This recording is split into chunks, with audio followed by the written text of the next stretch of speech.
भगवते वासुदेवाय।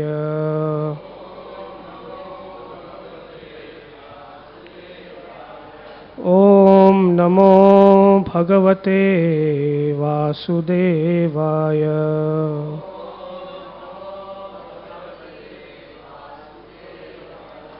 ॐ नमो भगवते वासुदेवाय।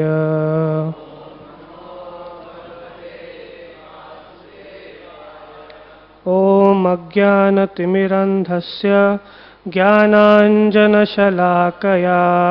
चक्षुरुन्मिलितं येन तस्मै श्रीगुरवे नमः। श्रीचैतन्यमनोभीष्टं स्थापितं येन भूतले स्वयं रूपकदा मह्यं ददाति स्वपदान्तिकं। मूकं करोति वाचालं पङ्गुं लङ्घायते गिरिं यत्कृपातमहं वन्दे श्रीगुरुदीनतारिणं परमानन्दमाधवं श्रीचैतन्यमीश्वरम्। वन्देऽहं श्रीगुरो श्रीयुतापदकमलं श्रीगुरून् वैष्णवांश्च श्रीरूपं साग्रजातं सहगणरघुनाथान्वितं तं सजीवं साद्वैतं सावधूतं परिजनसहितं कृष्णचैतन्यदेवं श्रीराधाकृष्णपादान् सहगणललिता श्रीविशाखान्वितांश्च नमो विष्णुपादाय कृष्णप्रेष्ठाय भूतले श्रीमते भक्तिवेदान्त स्वामिन्निति नामिने। नमस्ते सरस्वते देवे गौरवाणी प्रचारिणे निर्विशेष शून्यवादी पाश्चात्यदेशतारिणे। जय श्री कृष्ण चैतन्य प्रभो नित्यानंद श्री अद्वैत गदाधर श्रीवासदि गौरभक्तवृंद। हरे कृष्णा कृष्णा कृष्णा हरे हरे हरे राम राम राम हरे हरे। हरे Krishna.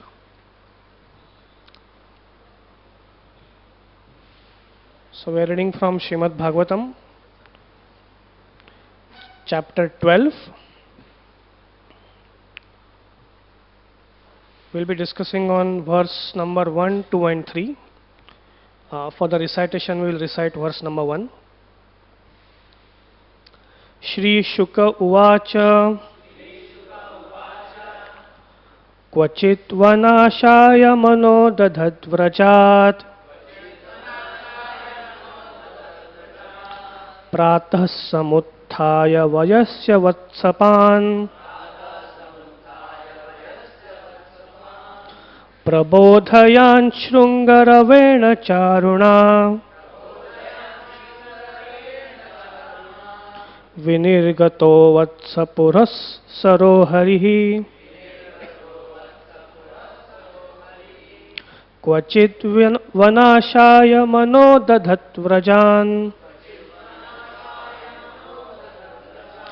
Pratah Samuthaya Vayasya Vatsapan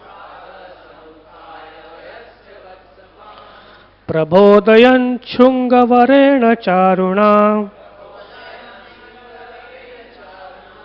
Vinirgato Vatsapurah Saroharihi Kvachid Vanashaya Mano Dadhatvrajat Pratah Samuthaya Vayasya Vatsapan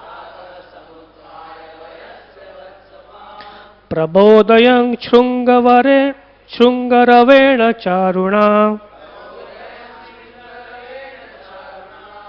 Vinirgato Vatsapuras Sarohari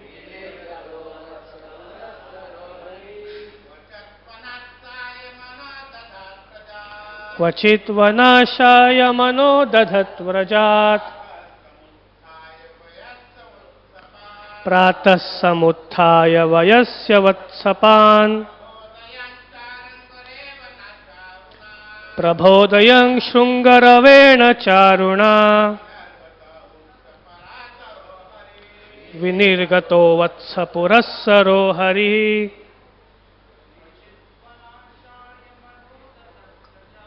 क्वचित् वनाशाय मनो दधत् व्रजात्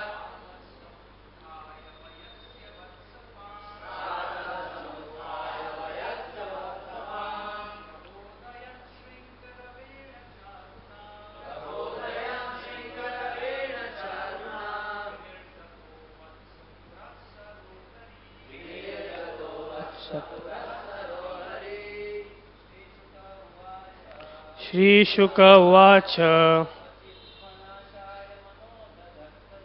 क्वचित् वनाशाय मनो दधत् व्रजात् प्रातः समुत्थाय वयस्य वत्सपान् प्रबोधयन् शृङ्गरवेण चारुणा विनिर्गतो वत्स पुरस्सरो हरिः।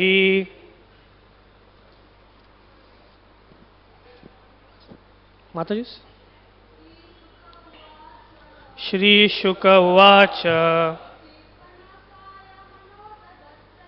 क्वचित् वनाशाय मनो दधत् व्रजात् प्रातः समुत्थाय वयस्य वत्सपान् प्रबोधयन् शृङ्गरवेण चारुणा विनिर्गतो वत्स पुरस्सरो Hari.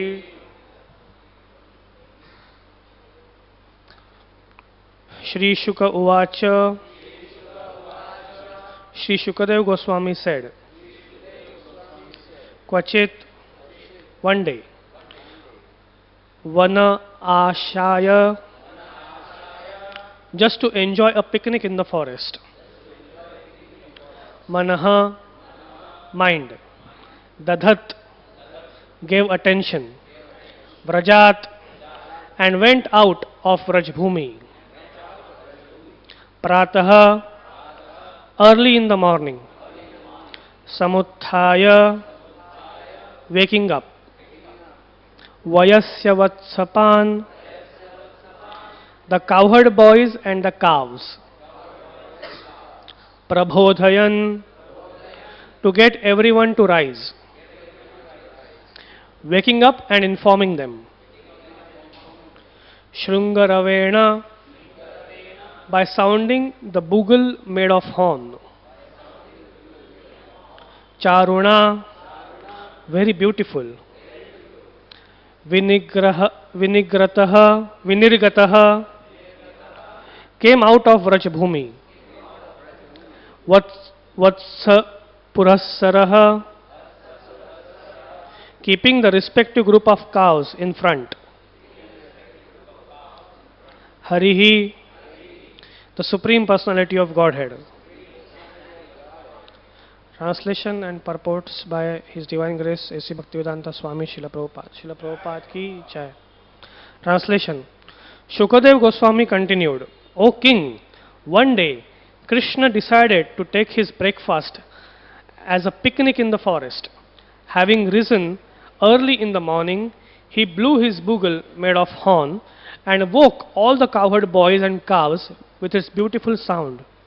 Then Krishna and the boys, keeping their respective group of cows before them, proceeded from Vrajbhumi to the forest.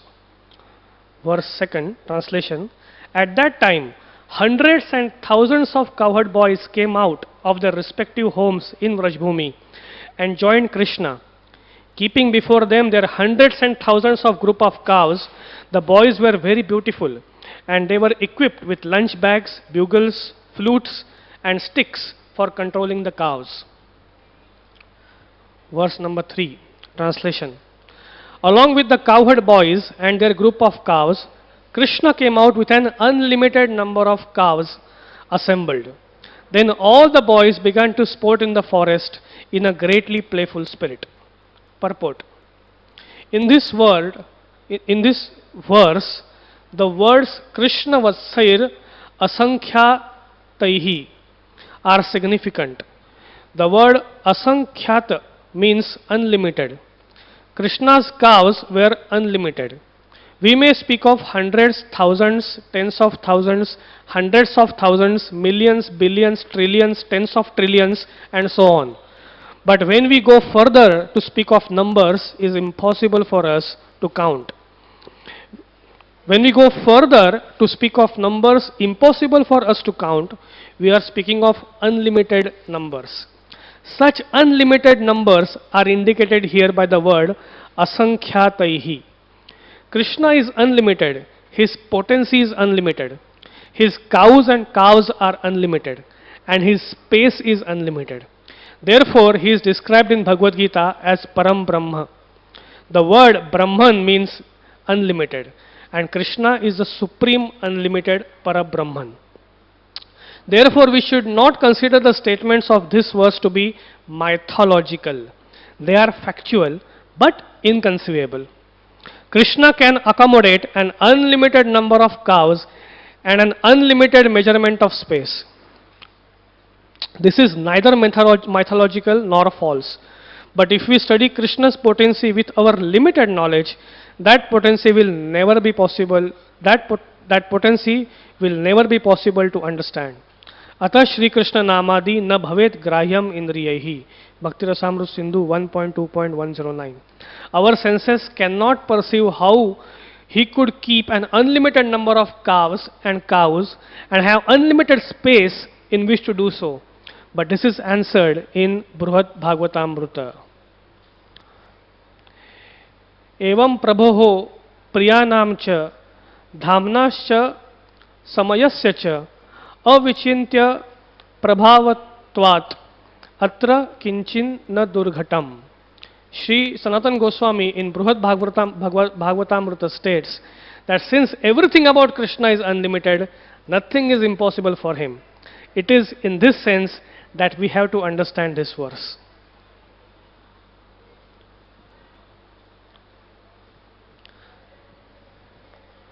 So Srila Prabhupada, as usual, very brilliantly brings out this point of Krishna's potency and Krishna's characteristics being inconceivable right in the first verse of this episode. If you study this chapter number 12, basically it is killing of Aghasur demon. And all of you must be knowing that this entire episode begins at killing of Aghasur demon and it finally culminates into bewilderment of Lord Brahma. So, Brahma is actually also completely bewildered by inconceivable potency of Lord Krishna. He is not able to understand. So, in the beginning itself, Srila Prabhupada is making it very clear, okay, so now you are going to enter into a zone which is completely inconceivable. So, at start only, okay, Krishna is coming out with unlimited cows. So, that itself is, so if you are not able to understand this, please don't go ahead. Or, understand this, because Krishna is unlimited, this is possible, and now you can go ahead. So similarly, Srimad Bhagavatam, even before the Bhagavatam begins, it actually declares, of course this is my understanding, I may be wrong, please correct me. Bhagavatam, right in the first verse, it declares three fundamental attributes of God. So who a God is, you can have so many concepts about who a God is. Right? And people don't understand. Srila Prabhupada speaks about mythology here. People don't accept existence of God or pastimes of God, and they call it as mythological because the things given in there are difficult to understand. But one of my friend was explaining to me. He was saying that have you ever taken Guinness Book of World Record in your hand? That book. Since practically every page of Guinness Book of World Record is completely inconceivable. But that doesn't mean that it didn't happen. So similarly, Srimad Bhagavatam, when you take, every page of Srimad Bhagavatam, it could be completely inconceivable. So therefore, even before you try to understand who God is, someone may say, okay, there is one wonderful lecture of Radhanath Swami Maharaj, and he mentions that if Krishna is supposed to do all the things that you and me also do, then what is the point in he being Krishna and God? If he is doing everything that you and I can do, then why should I call him as God? But people say, okay, this is impossible, inconceivable, so I don't accept God exists. So are you saying that, okay, you can take out one, Guinness Book of World Record page and you can say, okay, here I can say, okay, a man can survive, 50 degrees centigrade temperature, and that's a Guinness Book of World Record. So something little bit plus or minus nearby that, if somebody performs, okay, he's a great man. And then I take another page and I find out, okay, here somebody can jump as high as, say, maybe whatever, 10 feet or 30 feet or whatever. And then something close, one or some 19 difference to that, if God does, I accept that he is God. No, it's not like that. So God is not established as someone who can do something which is kind of unbelievable. No. So this verse, the very first verse of Srimad Bhagavatam, is so important. Like it says, Janmadyasya yatha. So the first thing, who God is? First of all, he is Janmadi. That means there is nothing before him. He is the beginning of everything. There is practically no beginning. So if people always ask this question, if God exists, who created God?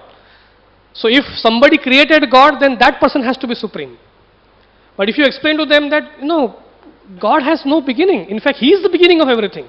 Anadir Adir Govinda, that verse which Lord Brahma himself says, it's so difficult to understand. In material world, if a particular thing has no end, it is slightly easy to understand. Okay, something doesn't have an end, it's eternal.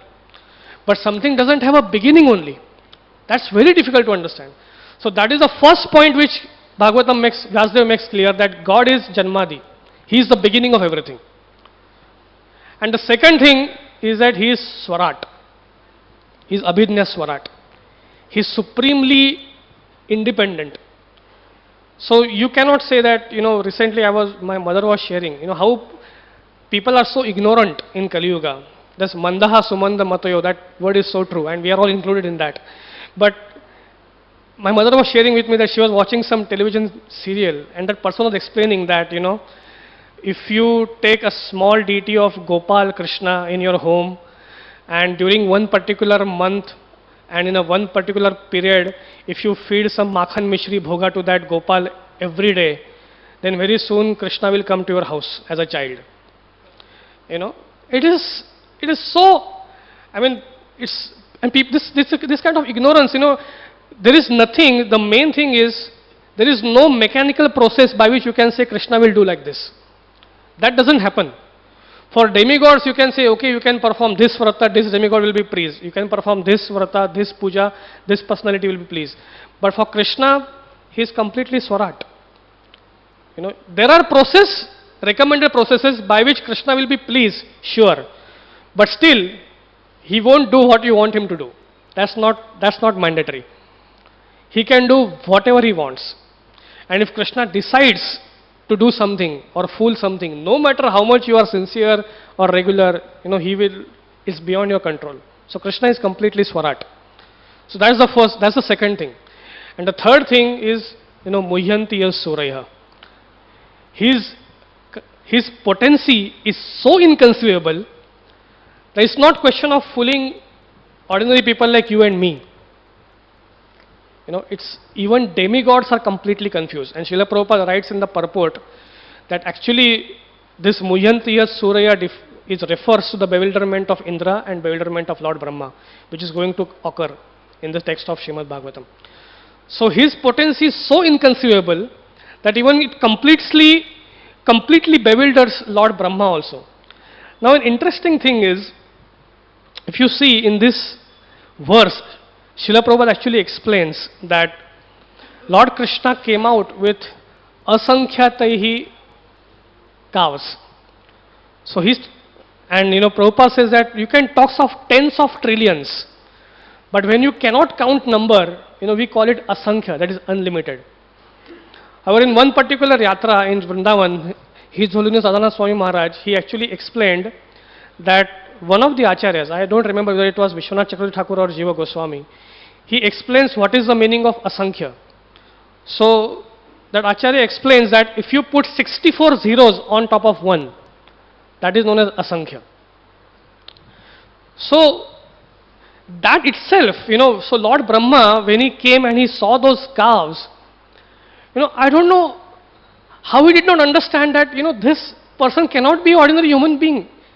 How can he have asankhya cows? Probably Brahma did not see them as asankhya. We don't know actually what Brahma saw when he actually saw those cows. That itself was a indication to understand that this personality is not ordinary. Because you know what are the limits. You're a secondary creator, right? Lord Brahma is a secondary creator. You have created Mathura city. You must have created the Vrindavan city. You know what is the area of that. What is the population of Bombay, for example? Any idea? 5 million or something? What is the population? 20 million, right? And still, we need this. First there was the smaller Bombay, then we have Greater Bombay, then there is New Bombay, then there is Uran, and there's New Panvel also now. And it's just expanding and expanding and expanding. Just with 20 million people. This is 64, how many zeros on 20? 6 zeros, that's it. This is 64 zeros. And that is just Krishna's cows. And then there are hundreds and thousands of cowherd boys also. And they had their hundreds and thousands of cows. And all this is in that small Chaurasi Kos, not even in Mathura, just in Mahavan area, that's all. So, and Brahma actually saw this, right? But I don't know what he saw. I mean, it's not, I don't know if it is documented, but he probably saw it as few cows. Or maybe because if you go to last year only, we went to Vrindavan Yatra, and we actually went to that place where he hid those cows. And I was actually expecting to see some big gufa or something like that. It was just a small pit. People make these water retention pits sometimes for increasing water table. If you go to Wada, maybe, there are these pits which people make for water retention, so that water table in the area. It's a pit like that. I mean, even if you put slanting, horizontal, vertical, at the most 15 to 20 cows will come in that. That's all. And Lord Brahma, he actually could think that, I can put 1:64, 1 into 10⁻64 cows plus other cows plus cowherd boys and everything in that. So I don't know what Brahma saw. And this is the first, illusion which Krishna created. So when Krishna creates an illusion, you may not see what everybody is. It's so difficult. I remember I would like to share one incident which happened with our dressing team. It's so amazing that I think one particular day, Radhanath Maharaj was actually visiting here. He had many other tours, and on that day he was coming. So we were given, Radha Gopinath dressing was there. We were dressing the deities. And, because Maharaj was coming, everything was made so meticulous, so nice dressing of Gopinath. Even before the curtain opened, I remember I shared with Radhika Vallabh Prabhu also the same story. Even before the curtain opened, all the Mataji devotees in our group, they all came, they saw Gopinath, how he's looking, because, Radhanath Maharaj is going to be there after long, he's going to see darshan. We even made small corrections, something was missing on the hand and hair and everything. And everyone is seeing Gopinath constantly, right? And nobody realized one big blunder that was done, right? And just when the curtain opened, everyone from outside saw that the flute is not there. All of us fight. I don't know how many times we saw Gopinathji's deity that day, but nobody realized. And the main pujari, who actually dressed Gopinath, he was actually doing aarti. Even he did not, he's actually doing aarti. He didn't realize Gopinath's flute is not there. And Radhanath Maharaj, he came from that door inside, he came to the deity room, and he looked inside, and the other pujari, he was doing chamar from that side, and he looks at Maharaj, and Maharaj is doing like this. And he didn't understand what Maharaj, flute is not there. So Krishna, when he wants to, really teach you a lesson, you cannot see. It's there, but you cannot see it. So probably Brahma, there are 1 million, I don't know, not 1 million, 1 into 10⁻64 number of cows. But probably Brahma did not understand it. What is there? He just said, it's a small magic. Even I can handle it. So, when Krishna wants to teach a lesson. So, what Bhagavatam says that, so now you are entering into this verse, entering into this scripture. So first, you please know, he is Janmadi. Then you know that he is supremely independent. Nobody can control him. And then you also know that he has inconceivable potencies. So now that you have prepared your mind, now you can enter into Srimad Bhagavatam. Then you can appreciate that how Lord Krishna becomes scared after seeing Srimati Radharani. He is supremely independent. He becomes a charioteer, of Arjuna. He wants to go into the womb of a lady, like sometimes, after the delivery is done, ladies are not supposed to sometimes get involved in deity worship and things like that. But Lord Krishna wants to go inside womb and protect the child. It doesn't matter. And he's a supremely independent person. Nobody can force him to do that. Yet he does all that. And when you see all these pastimes with this understanding of Lord Krishna, then you understand, then you can actually, then you can, as they say, sit back and enjoy the ride of Srimad Bhagavatam. Then you can actually enjoy Srimad Bhagavatam. Unless you have understood these three concepts of absolute truth, it's very difficult to understand Supreme Lord Krishna. And when the materialistic people, they are presented with such ideas of God, they call it as mythology. And Srila Prabhupada brings out this word. And, how this is very interesting, how this word mythology came. From where did it come? It came to the Britishers, right? The Britishers, when they first, that famous, Govind Prabhu spoke that day on that letter of Macaulay, that if we want to conceive if we want to make the Indians accept our philosophy, we have to first make them forget and first make them disbelieve of their own scriptures. So Britishers with their heavy propaganda, and I remember, I think one time Shamanam Prabhu was giving this example, that actually there was a very special seat created in Oxford University for a person to be able to defeat the Vedic literature. He would be given special salary and special promotions, that you write something by which people will, they will disbelieve in Vedic literatures. It was such an important thing. And they were creating here all this in India, during this 1800, the end of 1800 and the beginning of 19th century. This massive propaganda against Vedic literature is going on. It's very interesting to know what was happening in Britain at that time. There was this writer called as Arthur Conan Doyle. Have you heard this? He was writing a very wonderful character known as Sherlock Holmes. Right? Now this writer is very intelligent. What he did, because he wanted to keep it so realistic. So what was the address of Sherlock Holmes? Because he had address also. Like, Krishna has an address. What was the address of Sherlock Holmes? 221 Baker Street. So Baker Street is there in London City. Even now Baker Street station is there. Right? But in Baker Street there is no 221. There is 220, 222, but 221 is missing. That address does not exist, right? And that character became so famous, it became so famous, right, that people would write letters to Sherlock Holmes at 221 Baker Street. When they would have serious problems in their family, they would write letters to Sherlock Holmes, right? So here, the British community, they were saying this Jagannath is wood, he is not God. You can, when you stand in front of Lord Jagannath, because that's how we define, right? I mean, I was hearing one, in my earlier ages of Krishna consciousness, hearing one lecture of Radheshyam Prabhu. He said, how do you understand the difference between the idol and the deity?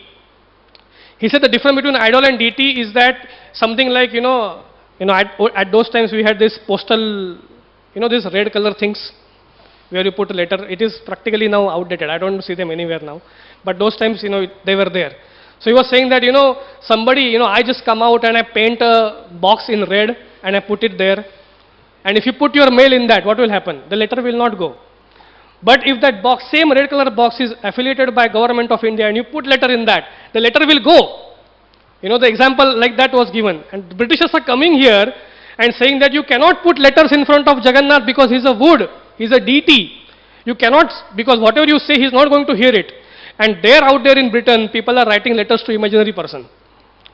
And he's becoming excellently popular, right?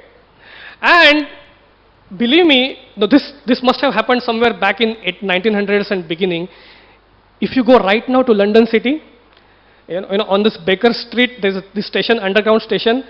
All the walls of that platform are painted with Sherlock Holmes pastimes, so to speak. Like we go to Mathura station, there is Krishna's Govardhan lifting, that painting is there, or Krishna's, like that Baker Street, there is all pastimes. And if you go, there is a museum also, it's called Madame Tussauds Museum, very famous. There's a one section which is dedicated to Sherlock Holmes. And there is a lens which Sherlock Holmes used to use to solve his cases. There is a cap which he used to use. There is a map that he used to use. And he's an imaginary person. He does not exist. Just see, so this inconceivable thing is natural for living. You have to believe something.